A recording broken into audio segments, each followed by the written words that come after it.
প্রবল বৃষ্টি হচ্ছে। চায়ের দোকানে শেডের নিচে বসে আছে নগেন ও লকাই।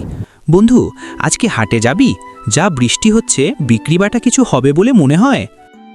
আরে লকাই, হয়তো মানুষজন কম বেরুবে, কিন্তু বিশাল পরিমাণে একটা লাভ করতে পারবো আমরা, বুঝলি? সেটা কিভাবে হতে পারে? চাইলেই তো আর বিশাল পরিমাণে লাভ করা যায় না। হ্যাঁ হ্যাঁ হ্যাঁ, এবার চাইলেই প্রচুর পরিমাণে লাভ করতে পারবো আমরা। কালকের খবরের কাগজ পড়েছিস? হ্যাঁ পড়েছি তো। সংবাদপত্রে আবার কি লাভ করবার উপায় লেখা আছে নাকি? আরে পাগলা, কালকে সংবাদপত্রে দিয়েছিল টানা 2 মাস এভাবেই বৃষ্টি চলবে, আর এই বৃষ্টি থেকেই আমরা লাভবান হব। বৃষ্টি থেকে আবার কিভাবে লাভবান হব? শোন, এখন 2 মাস টানা বৃষ্টি হবে। এই বৃষ্টির সুযোগ নিয়ে আমরা হাটে জিনিসপত্র চড়া দামে বিক্রি করব। তাতে তোর লাভ হবে আর আমারও লাভ হবে। ও, এটার জন্য বলছিস? এবার বুঝতে পারলাম। তাড়াতাড়ি বাড়ি যা, হাটে যেতে হবে। পারলে 2টো বেশি করে মাছ নিয়ে যাস। আজকে হাটে তো একটা দোকানও খোলা নেই। ভালোই হলো, আমাদের কাজ আরও সুবিধের হয়ে গেল। ঠিক বলেছিস লকাই, চল একটা ছাউনির নিচে গিয়ে বসি। মনে হয় আজকে আর কেউ দোকান খুলবে না। তারা দুজনে তাদের পসরা সাজিয়ে বসে। ওই তো একটা লোক এদিকেই আসছে বলে মনে হচ্ছে। আমাদের কাছেই আসতে হবে, কোনো দোকান তো খোলা নেই। একজন বৃদ্ধ ক্রেতা আসে ছাতা মাথায় দিয়ে। তা ভাই, মাংস কত করে? বেশি না, 1 কেজি মাত্র 350 টাকা। 1 কেজি মাংস, তাও আবার মুরগির মাংস 350 টাকা? ওরে বাবা! এই বর্ষার দিনে জিনিসপত্রের দাম তো বাড়বেই। এত বৃষ্টিতেও দোকান খুলেছি, দাম তো একটু বেশি হবেই। আশেপাশের কোনো দোকানই খোলেনি দেখুন না। সে না হয় বুঝলাম, তা বলে এত দাম? এত বৃষ্টিতে কোনো দোকানদার দোকান খোলেনি, শুধুমাত্র আমরা দুজন বসেছি। দামটা একটু বেশি তো দিতেই হবে দাদা। আচ্ছা আচ্ছা, আমায় 2 কেজি মুরগির মাংস দিও। নগেন মাংস দেয় এবং 700 টাকা বুঝে নেয়। লকাই আর নগেন খুশি হয়। বলিস কিরে ভাই, একদিনেও এত টাকা মুনাফা আমি তো আগে কখনো দেখিনি। দাঁড়া, মনে হচ্ছে আরও একজন আসছে। আরেকজন ক্রেতা আসে। লকাই, মাছ কত করে দিচ্ছিস রে? লক্ষণদা, বেশি না, 1 কেজি মাত্র 250 টাকা। 1 কেজি মাছ 250 টাকা? তোরা কি পেয়েছিস বলতো? লক্ষণদা, এই বর্ষার দিনে এত কষ্ট করে মাছ ধরতে হয় পুকুর থেকে, দাম তো একটু বেশি দিতেই হবে। আচ্ছা, কি আর করা যাবে, আমাকে 3 কেজি দে। লকাই মাছ বিক্রি করে 750 টাকা নেয়। কি বন্ধু, আমার বুদ্ধিটা কেমন কাজে দিল তো? জবরদস্ত তোর বুদ্ধি। এত বুদ্ধি তুই রাখিস কোথায়? আমার বাড়ির আলমারিতে রে। হ্যাঁ হ্যাঁ হ্যাঁ।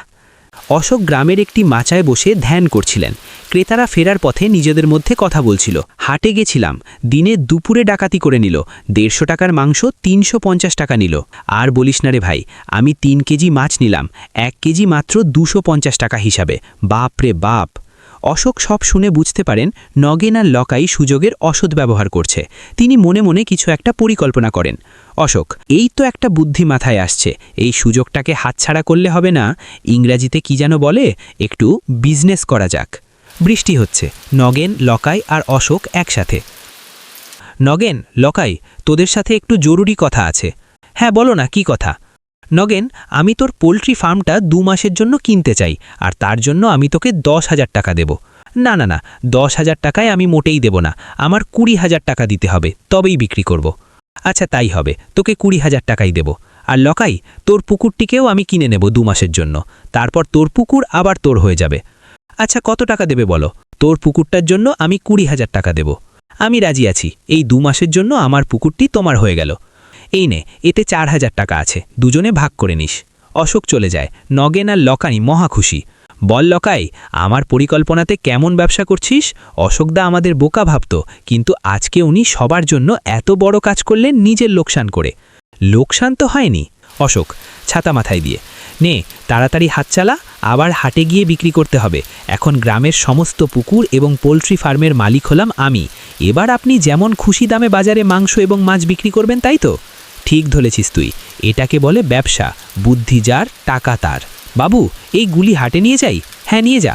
আর শোন, 1 কেজি মাছ 350 টাকায় বিক্রি করবি, আর 1 কেজি মুরগির মাংস বিক্রি করবি 450 টাকায়, বুঝেছিস? ভাই, আমাকে 2 কেজি মুরগির মাংস দাও তো। এই নিন আপনার 2 কেজি মুরগির মাংস। আপনার বিল হয়েছে 900 টাকা। সে কি, 1 কেজি মাংসের দাম 450 টাকা? আমায় 1 কেজি মাছ দে তো। এই নিন বাবু, আপনি আমাকে 350 টাকা দেন। বলেন কি মশাই, 1 কেজি 350 টাকা? হ্যাঁ বাবু, ওই দামেই দিতে হবে। অশোকদা, এটা তুমি কি করছো? এত দামে কেউ কিনবে? এরা তো গরিব মানুষ। কেন নগেন, তোরা যখন 150 টাকার মাংস 350 টাকায় বেচছিলি, তখন কি এরা গরিব ছিল না? আমি তোদের দেখাতে চেয়েছিলাম যে একজন বেশি মুনাফা করতে চাইলে বাজারে কম্পিটিশন বেড়ে যায়, জিনিসপত্রের মূল্য বেড়ে যায়, ভারসাম্য হারিয়ে যায়। লজ্জিত হয়ে, অশোকদা, আমি আমার ভুল বুঝতে পেরেছি। আমি তোদের দেখাতে চেয়েছিলাম যে তোরা যেটা করছিস সেটা ব্যবসা নয়, ওটা ডাকাতি। আমি চুক্তি বাতিল করলাম, কিন্তু মনে রাখিস, বিপদের দিনে মানুষের পাশে দাঁড়াতে হয়, তাদের গলা কাটতে নেই।